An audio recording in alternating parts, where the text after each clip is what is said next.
at the Dork Knight here at the last day of the 2014 Star Trek convention in Las Vegas. Earlier in the week, I got to sit down with Matthew Kadish, author of Earthman Jack versus the Ghost Planet. Here's a little bit of what he had to say.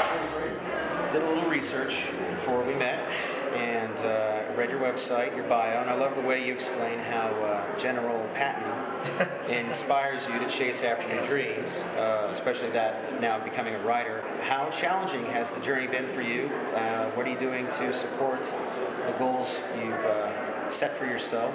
I always think that if you want to succeed at something, you have to focus all your energy on it. A while back, I was like, I want to be a writer.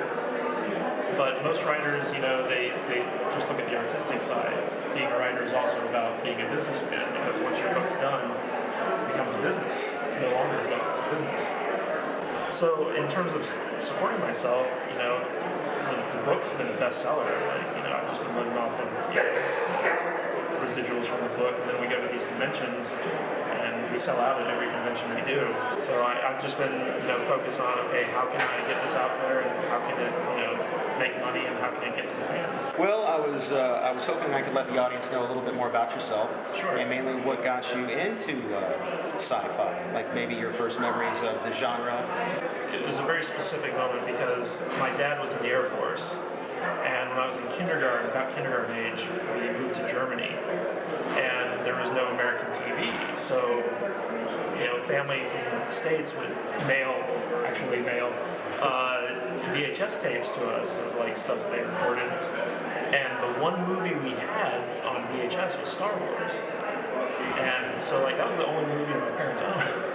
Right. And I would watch that thing constantly because it was the only thing in English.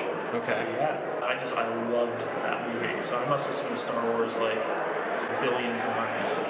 And that was kind of I think where it started for me.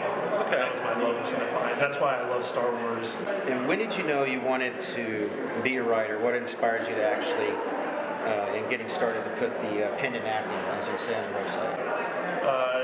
I knew from an early age I wanted to do something in storytelling, and it's just taken different forms. And now at this point in my life, after I closed down my own business, I was like, I just want to do something I'm passionate about. And I decided to pursue my career as a novelist.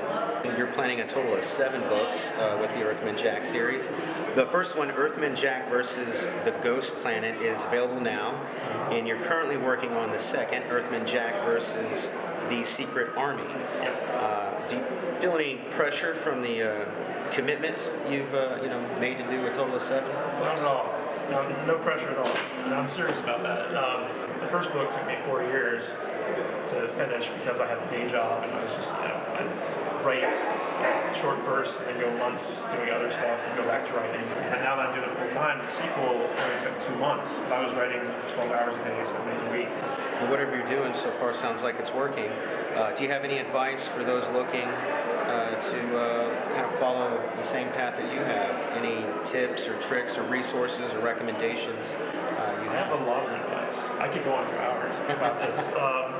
So I would say that the best advice I can give anyone who's a writer and wants to market their work and make a living off their work is to learn the publishing business. Learn what the big publishers do to make money off their books, or kind of mimic that, because what they're doing works.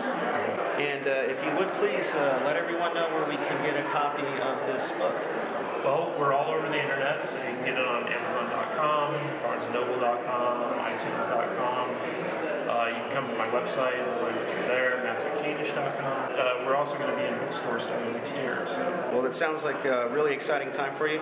I can't wait until I take my grandkids to see Earthman Jack in the theater and tell them I interviewed the guy who made it. This guy made the worst interview ever. Thanks.